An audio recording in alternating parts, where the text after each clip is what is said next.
Hello, boys and girls. It's Mrs. DeMartini here again to read you another story. Today we're going to read the story Dr. DeSoto by William Steig. He's another one of my favorite authors. He also wrote the story Sylvester and the Magic Pebble, another great story to hear. But today we're going to read and find out what Dr. DeSoto's problem is and what his solution, how he figures out a way to solve the problem. So pay careful attention to this as I'm reading the story today.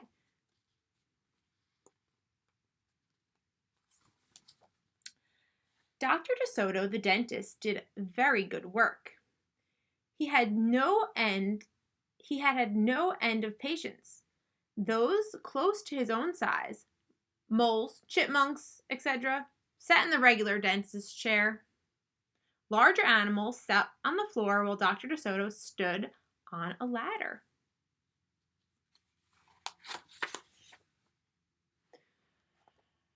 For extra-large animals, he had a special room.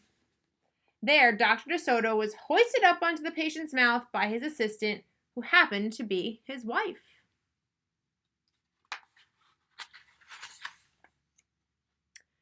Dr. DeSoto was especially popular with the big animals. He was able to work inside of their mouths, wearing rubbers to keep his feet dry, and his fingers were so delicate, and his drill so dainty they could hardly feel any pain. Being a mouse, he refused to treat animals dangerous to mice, and it said so on his sign. When the doorbell rang, he and his wife would look out the window. They wouldn't admit even the most timid-looking cat. Dr. DeSoto, dentist. Cats and other dangerous animals not accepted for treatment. One day, when they looked out, they saw a well-dressed fox with a flannel bandage around his jaw. "I cannot treat you, sir," Dr. DeSoto shouted. "Sir, haven't you read my sign?" "Please," the fox wailed, "have mercy, I'm suffering." And he wept so bitterly it was pitiful to see. "Just a moment," said Dr. DeSoto. "That poor fox," he whispered to his wife. "What shall we do?" "Let's risk it," said Mrs. DeSoto. She pressed the buzzer to let the fox in.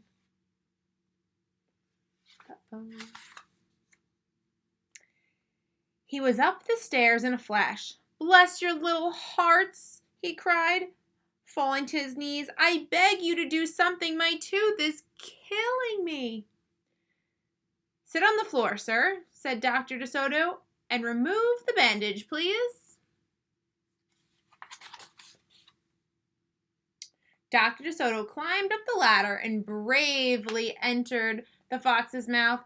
"Wow!" he gasped.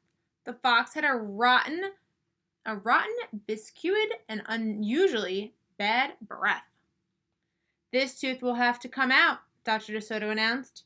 "We can make you a new one." "Just stop the pain," whimpered the fox, wiping some tears away. Despite his misery, he realized he had a tasty little morsel in his mouth, and his jaw began to quiver and shake. "Keep open," yelled Dr. DeSoto. "Wide open," yelled his wife. "I'm giving you gas now," said Dr. DeSoto. "You won't feel a thing when I yank that tooth." Soon the fox was in dreamland.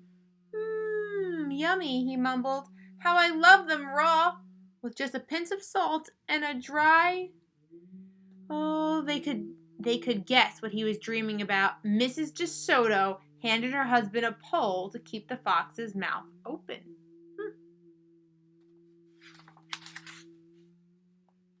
Dr. DeSoto fastened his extractor to the bad tooth. Then he and his wife began turning the winch. Finally, with a sucking sound, the tooth popped out and hung swaying in the air. "I'm bleeding!" the fox yelped when he came to. Dr. DeSoto ran up the ladder and stuffed some gauze in the hole. "The worst is over," he said. "I'll have your new tooth ready tomorrow. Be here at 11 sharp." The fox, still woozy, said goodbye and left. On his way home, he wondered if it would be shabby of him to eat Dr. DeSoto when the job was done. Uh-oh. After office hours, Mrs. DeSoto modeled a tooth of pure gold and polished it. Raw with salt indeed, muttered Dr. DeSoto. How foolish to trust a fox. He didn't know what he was saying, said Dr. DeSoto. Why shouldn't he harm us? We're helping him. Because he's a fox, said Dr. DeSoto. They're wicked, wicked creatures. Can you think of any other foxes that might have been bad characters in other stories? Think about it. That night, the DeSotos lay awake worrying. Should we let him in tomorrow? Mrs. DeSoto wondered. Once I start a job, said the dentist firmly, I finish it. My father was the same way. But we must do something to protect ourselves, said his wife. They talked and talked until they formed a plan. I think it will work, said Dr. DeSoto. A minute later, he was snoring. The next morning, promptly at 11, a very cheerful fox returned. He was feeling not a parcel of pain. When Dr. DeSoto got into his mouth, he snapped it shut for a moment, then opened wide and laughed. Just a joke, he snorted. Be serious, said the dentist sharply. We have work to do. His wife was lugging the heavy tooth up the ladder. Oh, I love it, exclaimed the fox. It's just beautiful. Dr. DeSoto set the gold tooth in his socket and hooked it up to the teeth on both sides. The fox caressed the new tooth with his tongue. My, it feels so good, he thought. I really shouldn't eat them. On the other hand, how can I resist? We're not finished, Dr. DeSoto said, holding up a large jug.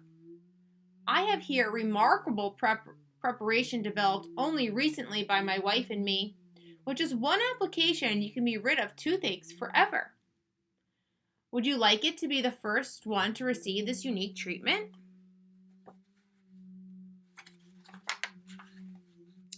I certainly would, the fox declared. I'd be honored. He hated any kind of personal pain.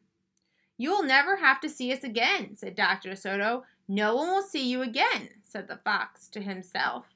He had definitely made up his mind to eat them with the help of his brand new tooth. Dr. DeSoto stepped into the fox's mouth and with a bucket of secret formula and proceeded to paint each tooth.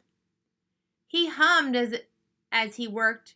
Mrs. DeSoto stood by on the ladder, pointing out spots he had missed. The fox looked very happy. When the dentist was done, he stepped out.